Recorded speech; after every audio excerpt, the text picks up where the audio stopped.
قلبي الله يا قلبي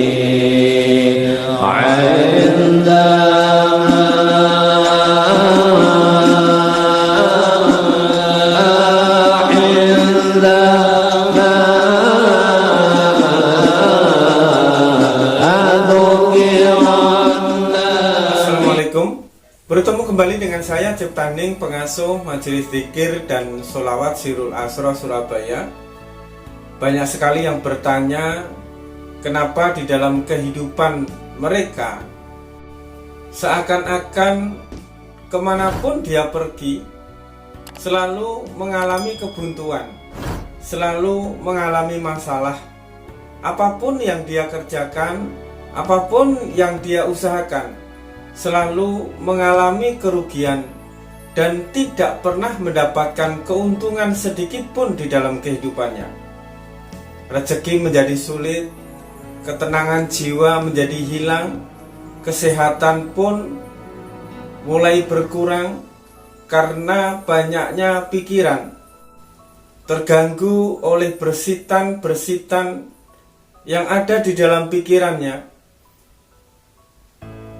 yang disibukkan oleh rasa khawatir, disibukkan oleh rasa takut tentang kehidupannya saat ini dan saat yang akan datang. Sehingga hidupnya terasa terhimpit oleh setiap keadaan, hidupnya merasa berada di dalam neraka. Segala sesuatu, keadaan dan kejadian itu tidak membawa ketenangan, tidak membawa kebahagiaan, dan tidak membawa kabar baik untuk menemukan jalan keluar yang dihadapinya.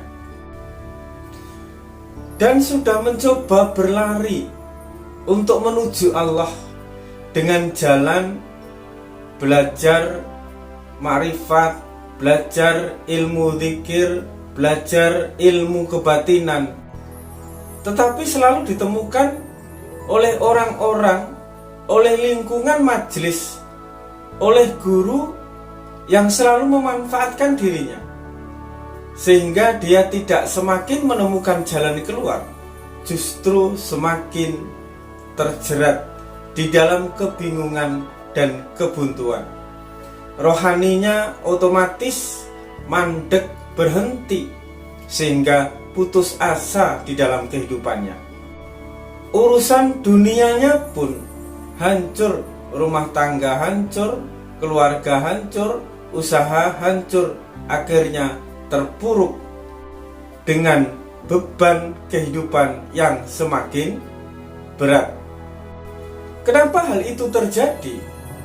Sedangkan sudah berusaha mendekatkan diri kepada Allah, mencari guru spiritual, mencari kiai, mencari ustadz, agar bisa menemukan solusi, mendapatkan jalan keluar dari kehidupan yang menghimpitnya. Tetapi yang ditemukan bukan jalan keluar, justru kebuntuan-kebuntuan yang semakin membuat dirinya berputus asa. Sahabat meditasi kuantum dimanapun berada, kita tidak menyadari bahwa sebagian besar perjalanan rohani seseorang itu mandek. Kehidupan dunia seseorang itu mengalami kebangkrutan, mengalami kehancuran. Itu lebih disebabkan karena dia tidak berbakti kepada orang tua, tidak berbakti kepada leluhur, tidak mengingat orang tuanya, dan tidak mengingat leluhurnya. Ingat di sini adalah sertakan bahwa diri kita anak atau cucu daripada leluhur kita. Kedua orang tua kita, nenek kakek kita, buyut kita, canggah kita, wareng kita. Kita harus menaruh hati, menaruh harapan dengan mendoakan kepada beliau semua, dengan selalu ingin mendapatkan ridho meskipun kedua orang tua kita atau leluhur kita itu telah meninggal dunia. Ketahuilah bahwa kehidupan kita saat ini prosesnya tidak hanya sekedar bagaimana kedua orang tua kita menikah lalu berhubungan suami istri sehingga ibu kita hamil dan lahirlah diri kita. Kita terlahir ke dunia ini melalui proses yang panjang dari saripati leluhur kita, saripati wareng, saripati buyut, saripati kakek dan nenek, sehingga turun kepada saripati ibu dan bapak, sehingga terlahirlah diri kita. Setiap saripati yang menetes, yang ada di dalam darah kita, yang ada di dalam napas kita, ini mengandung sebuah proses untuk selalu menyempurnakan dari saripati yang dititipkan oleh leluhur kita kepada diri kita. Khususnya ibu menitipkan darah di dalam diri kita dan bapak menitipkan daging yang ada di dalam diri kita. Darah dan daging daripada diri kita adalah titipan daripada ibu dan bapak. Darah dan daging daripada ibu dan bapak kita adalah titipan dari nenek dan kakek kita. Begitu seterusnya. Di dalam darah dan daging itulah ada rekam jejak perjuangan, perjalanan, mana yang harus disempurnakan dan mana yang harus ditinggalkan, mana yang harus dibersihkan, mana yang harus ditumbuh kembangkan di dalam kehidupan kita. Jadi pencapaian rohani kita, pencapaian kehidupan kita di dunia ini, itu tidak semerta-merta hasil jerih payah diri kita, hasil jerih payah didikan kedua orang tua kita, tetapi hasil jerih payah daripada leluhur kita, orang tua kita, kakek nenek kita, buyut kita, canggah kita, wareng kita, yang menitipkan doa kepada Allah, sehingga doa itu mungkin belum masanya dikabulkan, sehingga leluhur kita itu belum sempat memanen doa tersebut, dan doa tersebut jatuh kepada diri kita. Salah satu contoh, kalau memang diri kita ini adalah bagian daripada kehidupan orang tua kita, untuk selalu menyempurnakan perjalanan orang tua kita di dalam diri kita, menitipkan darah dan daging agar lebih bisa disujudkan kepada Allah, agar lebih bisa mengingat kepada Allah, agar lebih cinta kepada Allah Subhanahu wa Ta'ala. Coba di dalam kehidupan kita belajar sabar. Kira-kira untuk bisa belajar sabar sehingga mampu bersabar itu membutuhkan waktu berapa tahun? Mungkin seumur hidup kita tidak lulus-lulus untuk sekedar belajar tentang sabar. Belum juga belajar tentang memaafkan, menerima, meridhoi, ikhlas, tulus. Itu membutuhkan waktu yang lama di dalam kehidupan kita.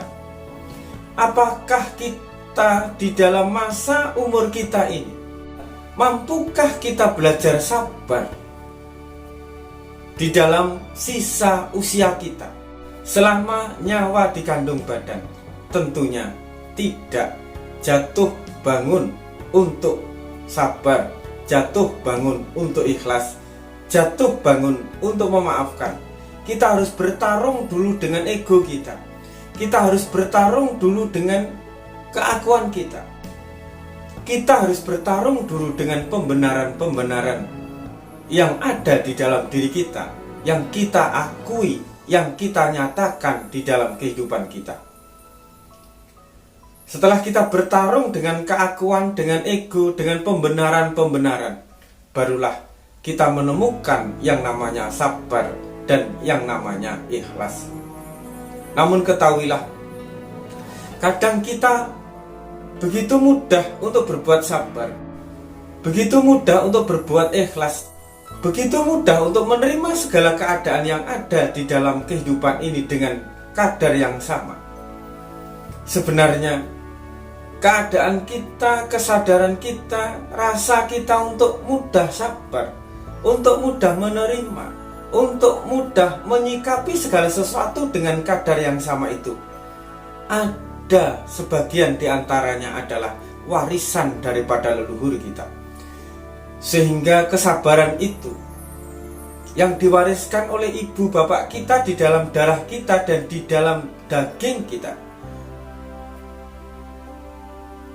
mampu mempengaruhi emosi, keakuan, ego, dan pembenaran-pembenaran yang kita lakukan, sehingga diri kita mudah sabar.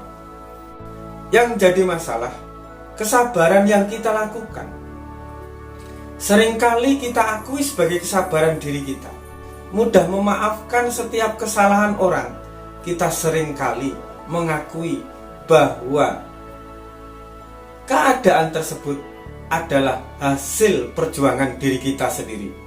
Kita tidak sadar, kita tidak mampu berterima kasih, kita tidak mampu berbakti kepada kedua orang tua kita dengan mengingat, alhamdulillah, matur nuwun, terima kasih ibu bapak atau leluhurku yang telah meninggalkan sifat-sifat sabar di dalam darah dan dagingku, sehingga aku mudah bersabar, mudah bersyukur, mudah memaafkan, dan mudah menerima segala keadaan itu dengan kadar yang sama. Dengan demikian, aku lebih bisa ridho kepada Allah Subhanahu wa Ta'ala dengan jalan ridho di dalam setiap ketetapan Allah. Inilah yang membuat kebuntuan rohani kita, inilah yang membuat kehidupan kita itu sulit di dalam kehidupan ini, yang membuat rumah tangga berantakan, keluarga hancur, karir hancur, usaha rugi, bangkrut, dan lain sebagainya, adalah adab kita kepada orang tua kita dan kepada leluhur kita. Tidak hanya manis di dalam sikap dan perilaku, tetapi mengingat bahwa orang tua kita juga mewariskan sifat sabar, sifat ikhlas. Kita tinggal menumbuh kembangkannya, tinggal memeliharanya, sambil sesekali kita berjuang untuk melawan ego, keakuan, dan pembenaran-pembenaran diri kita.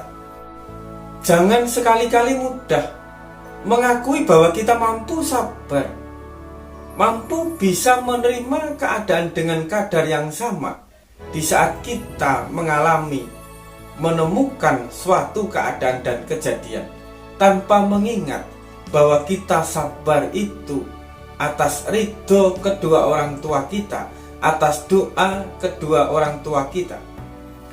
Bukan doa orang tua yang telah meninggal, tapi di masa hidupnya beliau berjuang untuk sabar, berjuang untuk bisa ridho di dalam setiap keadaan, berjuang untuk memaafkan di dalam setiap keadaan. Perjuangan beliau di masa hidup itulah yang beliau belum sempat menikmatinya, diwariskan kepada diri kita. Apabila kita mampu menyempurnakan perjalanan rohani kita, kita mampu bermakrifat kepada Allah, bertorikoh kepada Allah, bermahabbah kepada Allah, jangan sekali-kali kita merasa mampu dan bisa dengan sendirinya tanpa mengingat jasa-jasa, doa-doa, perjuangan kedua orang tua kita, mbah-mbah kita, kakek dan nenek kita, serta leluhur kita. Apabila kita telah menyelaraskan dan menyambungkan kesadaran kita bahwa sabar yang kita dapatkan, ridho yang mampu kita lakukan, merupakan perjuangan daripada orang tua kita dan leluhur kita, disitulah pintu keridhaan daripada Allah, pintu keridhaan daripada segala sesuatu yang ada di dalam kehidupan ini, yang ada di dalam dunia ini, akan melayani, meridhoi hidup kita. Apabila Allah telah ridho beserta alam serta seisinya ini kepada diri kita, maka kemudahan itu akan kita dapatkan, serta perjalanan rohani kita tidak akan pernah mandek dan berhenti di dalam perjalanan. Jadi kunci hidup kita adalah bagaimana kita menyadari bahwa di dalam daging kita ada titipan Bapa. Disitulah ada doa Bapa. Di dalam daging tadi ada perjuangan-perjuangan Bapa kita yang berusaha sabar, berusaha memaafkan, berusaha untuk ridho di dalam setiap keadaan yang diwariskan ke dalam diri kita. Kita tinggal meneruskan. Di dalam darah kita ada cinta kasih yang selalu dirajut oleh ibu kita, sehingga kita mudah tumbuh cinta kasih di dalam hati kita kepada siapapun dan di dalam setiap keadaan. Jadi kesadaran inilah yang membuka segala hijab agar diri kita mampu meraih kebahagiaan, kesuksesan fitini, fit dunia wal akhirah. Cukup sekian, semoga manfaat. Wassalamualaikum warahmatullahi wabarakatuh.